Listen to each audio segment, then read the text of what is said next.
2018-19 ಆರ್ಥಿಕ ವರ್ಷದ ಆದಾಯ ತೆರಿಗೆಯ ಲೆಕ್ಕಾಚಾರವನ್ನ ನೀವೇ ಸುಲಭ ಹೆಜ್ಜೆಗಳಲ್ಲಿ ಮಾಡಿಕೊಳ್ಳುವುದಕ್ಕೆ ಈ ಸೂಚನೆಗಳನ್ನ ಪಾಲಿಸಿ.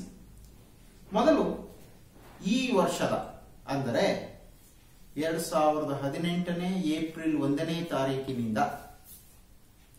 ಫೆಬ್ರವರಿ 28, 2019 ದಿನಾಂಕದವರೆಗೆ ತಾವು ಪಡೆಯುವ ಒಟ್ಟು ಸಂಬಳ, ಎಲ್ಲಾ ಭತ್ಯೆಗಳು ಮತ್ತು ಬೆನಿಫಿಟ್ಗಳು ಸೇರಿ ತಾವು ಪಡೆಯುತ್ತಿರುವಂತಹ ಒಟ್ಟು ಸಂಬಳವನ್ನ ಲೆಕ್ಕ ಹಾಕಿ ಇಟ್ಟುಕೊಳ್ಳಿ. ಇದನ್ನ ಗ್ರಾಸ್ ಸ್ಯಾಲರಿ ಅಂತ ಹೇಳಿ ಕರೀತಾರೆ.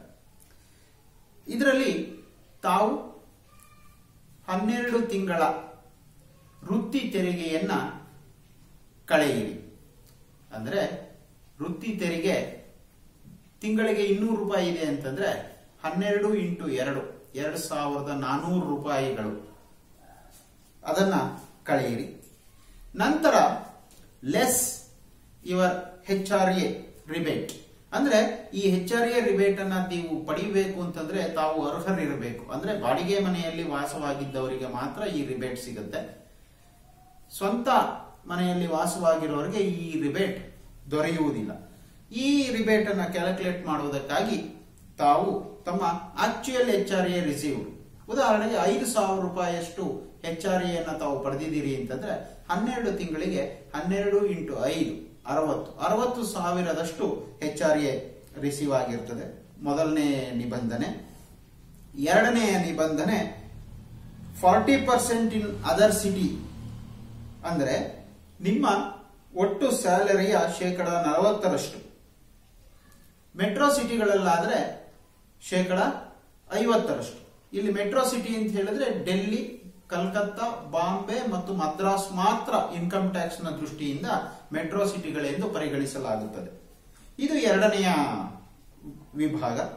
ಮೂರನೆಯ ಭಾಗ, ನೀವು ವಾಸ್ತವಿಕವಾಗಿ ಪಾವತಿಸಿದಂತಹ ರೆಂಟ್ನಿಂದ ಅಂದ್ರೆ ಬಾಡಿಗೆಯಿಂದ ನಿಮ್ಮ ಟೋಟಲ್ ಸ್ಯಾಲರಿಯ 10% ಕಳೆಯಬೇಕು. ಉದಾಹರಣೆಗೆ ನಿಮಗೆ ವಾರ್ಷಿಕವಾಗಿ 6 ಲಕ್ಷ ಗ್ರಾಸ್ ಸ್ಯಾಲರಿ ಇದೆ ಅಂತಂದ್ರೆ ಅದರ 10% ಅಂತಂದ್ರೆ 60,000 ಆಗ್ತದೆ. ನೀವು 8,000 ರೂಪಾಯಿ ಮನೆ ಬಾಡಿಗೆ ಕೊಟ್ಟಿದ್ದೀರಿ ಅಂತಂದ್ರೆ 12 × 8 96,000ದಲ್ಲಿ ಮೈನಸ್ 60,000ವನ್ನ ಕಳೆದ್ರೆ ಇನ್ನು 36,000 ಉಳಿತದೆ. ಹೀಗೆ ಲೆಕ್ಕ ಹಾಕಿದಾಗ ಈ ಮೂರರಲ್ಲಿ ಯಾವುದು ಕಡಿಮೆಯೋ ಅದು ಅಂತ ಹೇಳಿ ಲೆಕ್ಕ ಹಾಕಿದಾಗ 36,000 ಮಾತ್ರ ನಿಮ್ಮ ಈ ವರ್ಷದ ಮನೆ ಬಾಡಿಗೆ ವಿನಾಯಿತಿ HRA ರಿಬೇಟ್ ಆಗಿರುತ್ತದೆ. ಹೀಗೆ ತಮ್ಮ ತಮ್ಮ ವಾಸ್ತವಿಕ ಅಂಕಿಅಂಶಗಳನ್ನು ಆಧರಿಸಿ ಈ ಲೆಕ್ಕಾಚಾರವನ್ನು ಮಾಡಿಕೊಂಡು ಯಾವುದು ಕಡಿಮೆಯೋ ಅದನ್ನ ಇದರಲ್ಲಿ ಕಳೆಯಿರಿ. ಇದನ್ನ ಕಳೆದಾದ ಮೇಲೆ ನೀವು ಇನ್ಶೂರೆನ್ಸ್, ಮಕ್ಕಳ tuition fees, GPF, KGID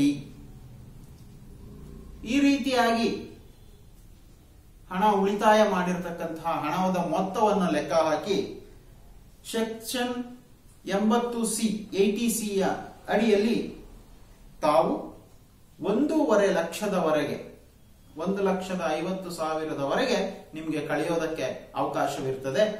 so ನಿಮ್ಮ ಈ ಮೊತ್ತವನ್ನ ಕಳೆಯಿರಿ. 1.5 ಲಕ್ಷಕ್ಕಿಂತ ಕಡಿಮೆ ಇತ್ತು ಅಂತಂದ್ರೆ ಎಷ್ಟು ಮೊತ್ತವನ್ನು ಉಳಿತಾಯ ಮಾಡಿದ್ದೀರೋ ಅಷ್ಟನ್ನೇ ಕಳೆಯಿರಿ. ನಂತರ ತಾವು ಆರೋಗ್ಯ ಪಾಲಿಸಿಗಳನ್ನ ಹೊಂದಿದ್ರೆ ಆ ಆರೋಗ್ಯ ಪಾಲಿಸಿಗಳಿಗೆ 1 ವರ್ಷದ ಅವಧಿಗೆ ಎಷ್ಟು ಪ್ರೀಮಿಯಂ ಕಟ್ಟಿದ್ದೀರಿ ಅನ್ನುವುದನ್ನ ಲೆಕ್ಕ ಹಾಕಿ ಇಟ್ಕೊಳ್ಳಿ. 25,000 ಒಳಗೆ ಪ್ರೀಮಿಯಂ ಕಟ್ಟಿರುವುದು ಇದ್ರೆ ತಾವು ತಮ್ಮ 80Cಯಿಂದ ಕಳೆದು ಉಳಿದಿರತಕ್ಕಂತಹ ಮೊತ್ತದಲ್ಲಿ ಈ 25,000ವನ್ನು ಕಳೆಯಬಹುದು. ಅಂದ್ರೆ 25,000ಕ್ಕಿಂತ ಹೆಚ್ಚು ಪ್ರೀಮಿಯಂ ಕಟ್ಟಿದ್ರೆ ಅಥವಾ ಕನಿಷ್ಠ 25,000 ಪ್ರೀಮಿಯಂ ಕಟ್ಟಿದ್ರೆ ಅದನ್ನ ಕಳೆಯಿರಿ. ಹಾಗೆ ಬಂದಂತಹ ಮೊತ್ತದಿಂದ ಈಗ ನೀವು ಟ್ಯಾಕ್ಸಬಲ್ ಇನ್ಕಮ್ ಅಂತ ಹೇಳಿ ಅದನ್ನ ನಾವೇನ್ ಮಾಡ್ತೀವಿ ಕರೀತೇವೆ.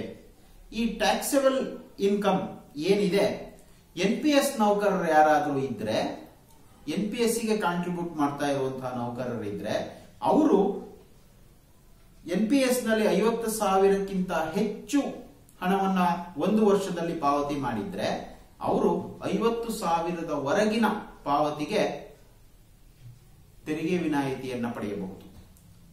ನಿಮ್ಮ ಟ್ಯಾಕ್ಸಬಲ್ ಇನ್ಕಮ್ ನಲ್ಲಿ ಆ 50,000 ಕಳೆಯಿರಿ.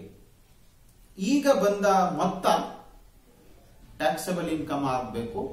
ಈ ಟ್ಯಾಕ್ಸಬಲ್ ಇನ್ಕಮ್ ನಲ್ಲಿ ಈ ವರ್ಷದಿಂದ ಹೊಸದಾಗಿ ನೌಕರರಿಗೆ ಒಂದು ಸೌಲಭ್ಯವನ್ನು ಕೊಟ್ಟಿದ್ದಾರೆ. ಅದೇನು ಅಂತಂದ್ರೆ ಸ್ಟ್ಯಾಂಡರ್ಡ್ ಡಿಡಕ್ಷನ್. ಇದಕ್ಕೆ ಯಾವುದೇ ವೋಚರ್ ಗಳನ್ನ ಪ್ರೊಡ್ಯೂಸ್ ಮಾಡದೆ ಈ ಸ್ಟ್ಯಾಂಡರ್ಡ್ ಡಿಡಕ್ಷನ್ಸ್ ಗಳನ್ನ ಮಾಡಬಹುದು. 40,000 ಹಣವನ್ನ ತಾವು ಇದರಲ್ಲಿ ಕಳಿಬೇಕಾಗ್ತದೆ. ಇದನ್ನ ಕಳೆದ ನಂತರ ಈಗ ಉಳಿದಿರ್ತಕ್ಕಂತಹ ನಿಮ್ಮ ನೆಟ್ ಆದಾಯ ಅಥವಾ ಸಂಬಳ ಏನಿದೆ ಇದು ಟ್ಯಾಕ್ಸಬಲ್ ಇನ್ಕಮ್ ಆಗ್ತದೆ. ಇದನ್ನ ಗಮನದಲ್ಲಿ ಇಟ್ಕೊಂಡ್ರೆ 60 ವರ್ಷಕ್ಕಿಂತ ಒಳಗಿನ ವಯೋಮಾನದಲ್ಲಿರುವಂತವರಿಗೆ 2.5 ಲಕ್ಷದವರೆಗೆ ಯಾವುದೇ ತೆರಿಗೆ ಇಲ್ಲ. 2.5 ಲಕ್ಷದ ₹1 5 ಲಕ್ಷದವರೆಗೆ 5% ತೆರಿಗೆ. 5 ಲಕ್ಷದ ₹1 10 ಲಕ್ಷದವರೆಗೆ 20% ತೆರಿಗೆ. 10 ಲಕ್ಷದ 1 ಮೇಲ್ಪಟ್ಟು 30% ತೆರಿಗೆ.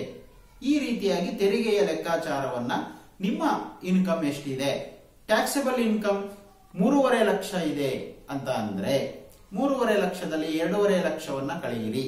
ಅಂದ್ರೆ ಈ 2.5 ಲಕ್ಷಕ್ಕೆ ಯಾವ ತೆರಿಗೆಯೂ ಇಲ್ಲ. ಇನ್ನು ಉಳಿದಿದ್ದೆಷ್ಟು? 1 ಲಕ್ಷ ಉಳಿತು. ಈ 1 ಲಕ್ಷಕ್ಕೆ 5% ತೆರಿಗೆ ಅಂತ ಹೇಳಿದ್ರೆ 5,000 ತೆರಿಗೆ ಬರ್ತದೆ. ಈ ತೆರಿಗೆಗೆ ಸೆಕ್ಷನ್ 87A ಪ್ರಕಾರ ₹2,500 ರಿಬೇಟ್ ಇದೆ. ಆ ರಿಬೇಟ್ ಅನ್ನ ತಾವೇನ್ ಮಾಡಬಹುದು? ಕಳೆದುಕೊಳ್ಳಬಹುದು. ಉಳಿದ ಹಣಕ್ಕೆ 4% ಆರೋಗ್ಯ ಮತ್ತು ಶಿಕ್ಷಣ ಸೆಸ್ ಅನ್ನ ಲೆಕ್ಕಾಚಾರ ಹಾಕಿ ಎರಡನ್ನೂ ಒಟ್ಟುಗೂಡಿಸಿದಲ್ಲಿ ತಮಗೆ ಈ ಬಾರಿ ಈ ವರ್ಷ ಕಟ್ಟಬೇಕಾದ ತೆರಿಗೆಯ ಲೆಕ್ಕಾಚಾರ ಪೂರ್ಣಗೊಳ್ಳುತ್ತದೆ. ಅಷ್ಟು ಹಣವನ್ನ ತಾವು ತೆರಿಗೆಯ ರೂಪದಲ್ಲಿ ಕಟ್ಟಬೇಕಾಗ್ತದೆ.